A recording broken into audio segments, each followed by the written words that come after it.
A complete timeline of the events of Dirty John. The real-life story is even more shocking than the show.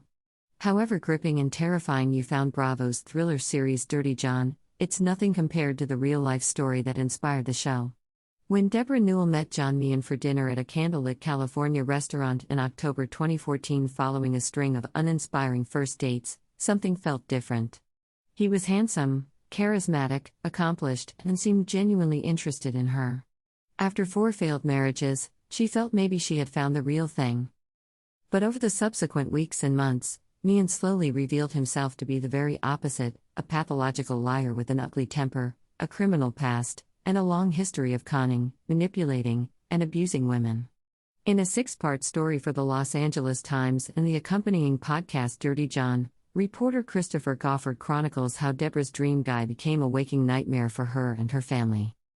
If you haven't read Goffard's articles or heard the podcast yet, rectify that immediately. Seriously. Do it now. With that disclaimer in mind, here's a chronological timeline summarizing the key events in the horrifying true saga behind Dirty John. March 8, 1984. Cindy Newell is murdered by her husband of 13 years. 20 years before the events of Dirty John, Debra Newell's sister Cindy was shot and killed by her husband, Billy Vickers. The couple was in the process of separating, and the murder took place in the kitchen of the home they had just sold in Laguna Niguel, California. Billy shot Cindy in the back of the head at close range, then shot himself in the stomach and called emergency services. At trial, Cindy's mother Arlen Hart testified in Billy's defense, explaining that she loved him and did not believe he had been in his right mind when he shot and killed her daughter. Per the LA Times, prosecutor Thomas Avdiff was stunned by Arlen's testimony, which he interpreted as painting Cindy in a negative light. They threw her under the bus, Avdiff said, referring to Arlen and other family members who gave testimony. I don't know the dynamics of the family. I could never understand that. Why say bad things about the victim? The jury acquitted Billy of murder, but deadlocked on the lesser charge of voluntary manslaughter, which Billy ultimately pleaded guilty to in exchange for a 5-year sentence. He was released in 1986 after serving less than 3 years in prison. Cindy's death, as you'd expect, had a profound impact on her younger sister Debra. It was the reason Debra hated firearms, Goffard writes. It was the reason she refused to have one around, long after people began warning her that she needed one. November 1990. John Meehan marries his first wife.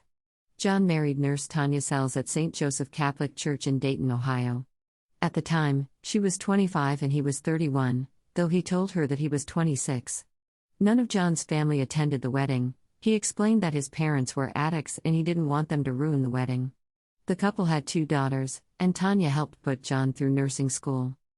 July to September 2000. Tanya discovers the truth about John.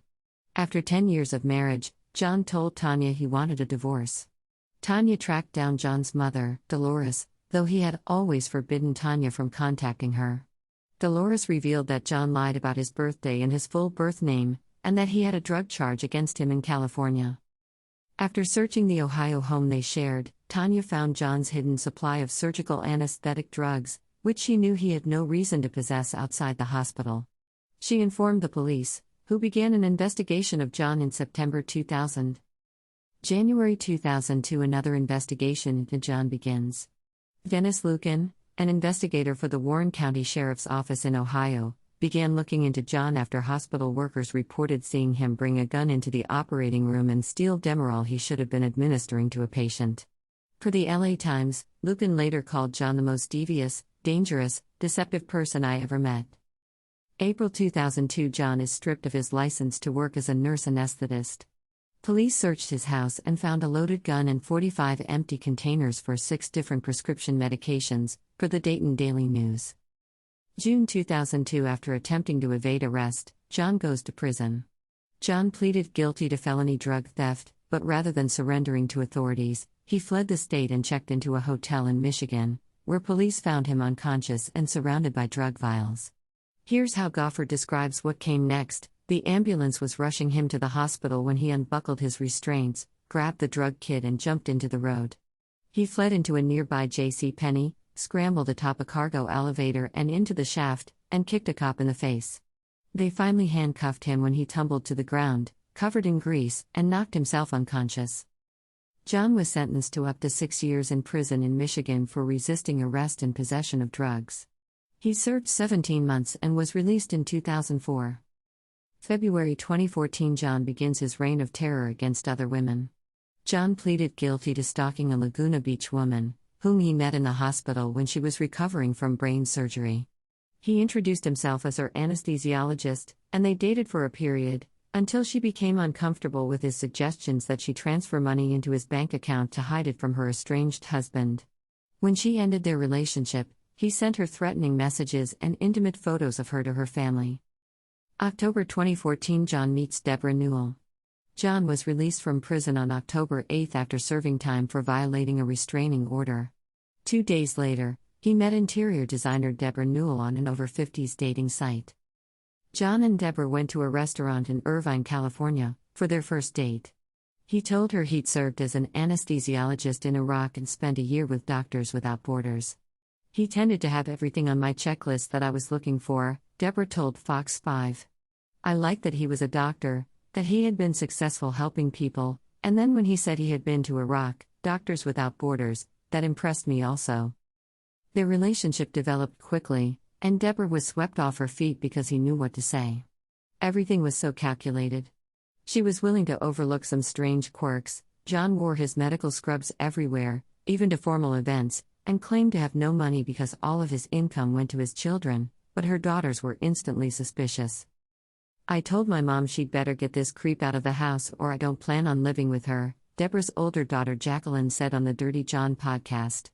Debra's younger daughter Tara was also uncomfortable with John, but initially was less vocal. November 2014, tensions rise with the Newells as Debra and John move in together. Debra and John moved into a house together on Balboa Island in Newport Beach. The house was in Debra's name alone because John didn't want his name on the lease. The tension between John and Debra's daughters came to a head the day before Thanksgiving, when Tara discovered the couple were living together and confronted her mom. Goffard describes this incident. Here came John, instantly transformed by rage. Why was Tara snooping through his stuff? Why was she trying to steal Debra from him? Did she realize that kids should be smacked for this? Tara screamed at her mother, "How could you let this guy talk to me like this?" Tara left, badly shaken, with a sickening feeling that her mother was choosing John over her. December 2014, John and Debra marry. Despite the ongoing family tension, Debra and John married in Las Vegas after less than 2 months of dating, while Debra was there on a business trip. The ceremony took place at a courthouse, and no guests were invited.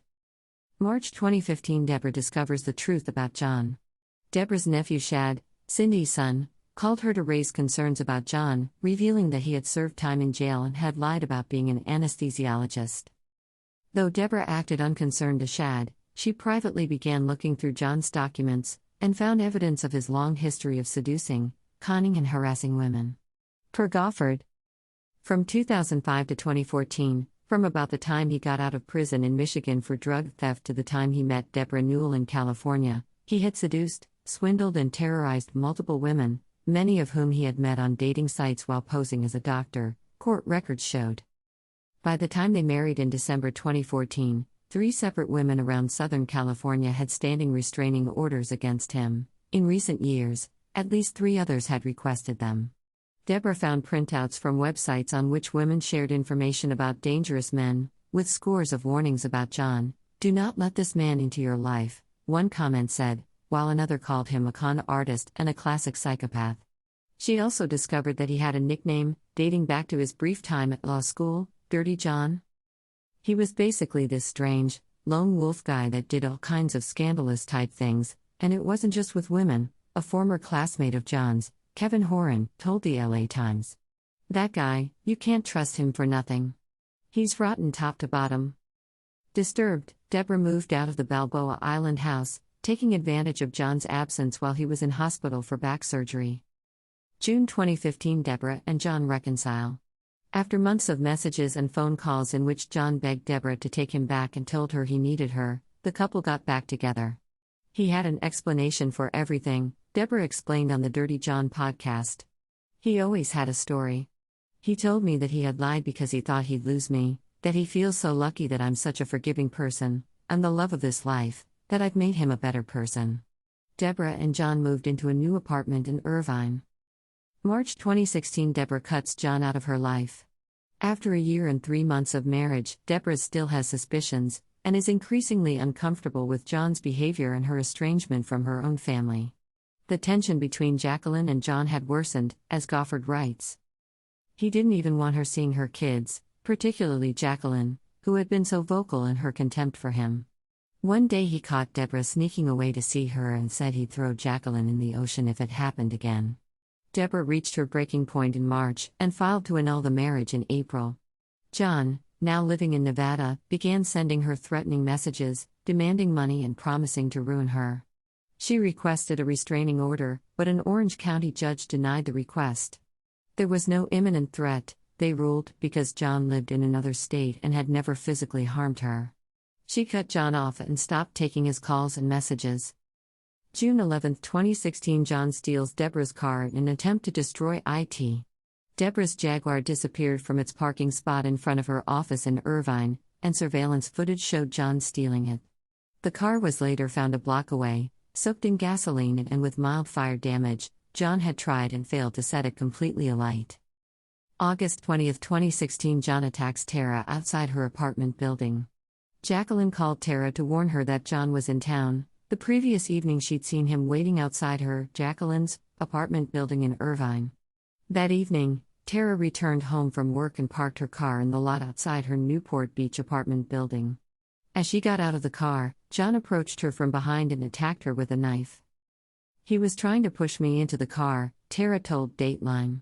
"I tried to get away from him. I was screaming, and he put his hand over my mouth and I bit as hard as I could." It bore no resemblance to a fair fight, Goffard noted. John was 6'2", and though he had lost significant weight over recent weeks, he was still much larger than Tara. But as she and John wrestled on the ground, Tara was able to defend herself in part thanks to the heavy rain boots she was wearing, which had a thick tread. During the fight, she kicked the knife out of John's hand, then managed to grab it herself and stab him 13 times, including once through the eye. "I just started stabbing him. I started to push him off of me and then I got him right here, shoulder, and I also got the last one in his eye, and the last one I kind of did give a second thought. I was like, I don't want him to get back up, I don't want him to try to hurt me again. If he gets back up he's gonna kill me," Tara told Fox 5. After a neighbor wrapped Tara's wound in a beach towel, Tara called Debra and broke the news. "I'm really, really sorry. I think I killed your husband." But John wasn't yet dead. Paramedics administered CPR and his pulse returned. August 24, 2016. John Meehan dies. John Meehan died in the hospital at 57, 4 days after his fight with Tara. After he was declared brain dead, his sister Karen made the decision to take him off life support. His body was cremated and no memorial service was held. Debra told Fox 5 that her nightmarish experience with John inspired her to try and help victims of domestic abuse. "There are women that are probably scared to death to leave," she said. "They don't see any other way of getting out of the relationship, and I want to have a voice for them."